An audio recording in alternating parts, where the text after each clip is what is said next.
Hello, good morning. Thank you very much for staying with us here on Times Now. I'm Hina Gambhir, and our focus continues to be about Mr. Ratan Tata, who is no more. Tributes have been pouring in from across the country, from across the world. And the chairman of Tata Sons and one of the most towering figures in Indian business passed away on Wednesday at Mumbai's Breach Candy Hospital at the age of 86. Reports suggest that he was in a critical condition and was under intensive care. His death was announced by Mr. N. Chandrasekaran, the chairman of Tata Sons, who hailed the industrialist's unwavering commitment to excellence and integrity and innovation. In his statement, he called Ratan Tata a truly uncommon leader whose immeasurable contributions have shaped not only the Tata Group but also the very fabric of our nation. Ratan Tata leaves behind a profound legacy of business leadership and a deep commitment to societal betterment, given how he reportedly donated a majority of his income to charitable causes. It was in the year 2008 that Ratan Tata received the Padma Vibhushan, the second highest civilian honor in India, after receiving the Padma Bhushan, the third largest civilian honor in the year 2000. Now, Mr. Ratan Tata's mortal remains have been kept at the National Centre for Performing Arts in South Mumbai from 10 p.m. to 4 p.m. So that people who worked with him, people who knew him, people who were inspired by his life can come and pay their last respects to the great man. His last rites will be performed in the Worli area later in the day today. And like I mentioned, tributes have been pouring in from people across the world, from the world of cinema, world of sports, world of industry. Here's what Mr. Suhail Seth had to say. I would remember him as a human being of great decency, great inspiration, great moral compass, and someone who lived his life with such courage, with such fortitude, and with such love for the country and for every countryman, for every animal. I mean, I don't think there'll be another Ratan Tata, because he, you know, I'm sorry I'm getting emotional, but he was a different kind of man. I was blessed. I mean, I'm thanking the Lord that I even had the honor and the privilege of knowing him.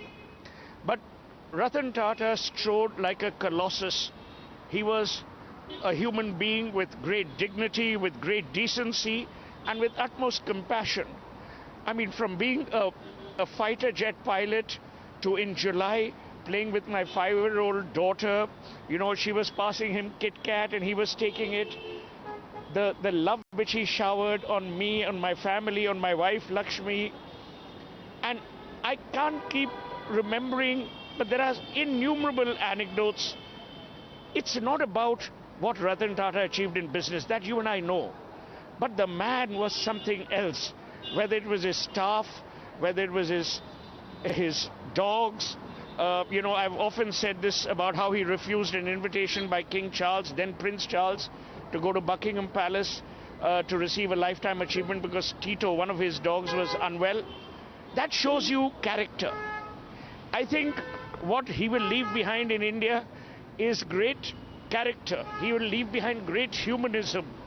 He will leave behind, to my mind, a legacy that people will love to follow. I haven't, in my 61 years of living, seen such an outpouring of grief. Every Indian is impacted today. You know, Ratan did not have a personal family. He was a bachelor. But every Indian, 1.4 billion people today, are in mourning because of the man's innate decency, because of the good he caused, the goodness he showered, and the embrace with which he touched every human life.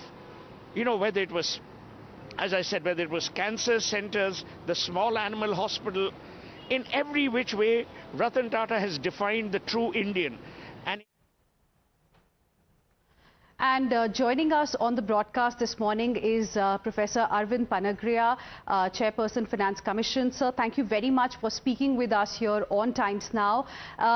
Like, you know, we just heard Mr. Suhail Seth also say, everybody today, every Indian specifically, is impacted today because of this great loss. Mr. Ratan Tata is no more, whether somebody met Mr. Ratan Tata or not, but he in some way or the other did touch his life. How will you like to remember him? What is it that you will like to say, sir? Thank you, Hina, for having me. Sohail said couldn't be more right. Because I can tell you that even this morning, as soon as I told my wife that Ratan Tata had passed away, soon after we woke up, for an hour or so, she kept telling me that I feel so upset. So now, for somebody like her to be also upset exemplifies, how deeply Ratan Tata had touched the people's psyche in India. And it's quite remarkable, because he had a giant of a predecessor in J.R.D. Tata, who had been at the helm of Tata Group for 53 years. And Ratan Tata seamlessly kind of slipped into J.R.D. Tata's shoes, and few people even noticed the transition. So, to have such a giant of a predecessor and still make people feel as though nothing has changed and is incredibly remarkable. So his successors really have quite a challenge. And of course, on the Indian business, he left such an incredible mark, a very different standard of ethics for businesses compared to anybody else. And, in the Indian environment, to be really regarded as the holder of ethical standards of the country, really, it is quite remarkable, I mean, generally, it is the political leaders sometimes, like Mahatma Gandhi and Jawaharlal Nehru, to whom people would look for ethical and moral approval. But this was quite unusual that a business leader, was seen as such as also.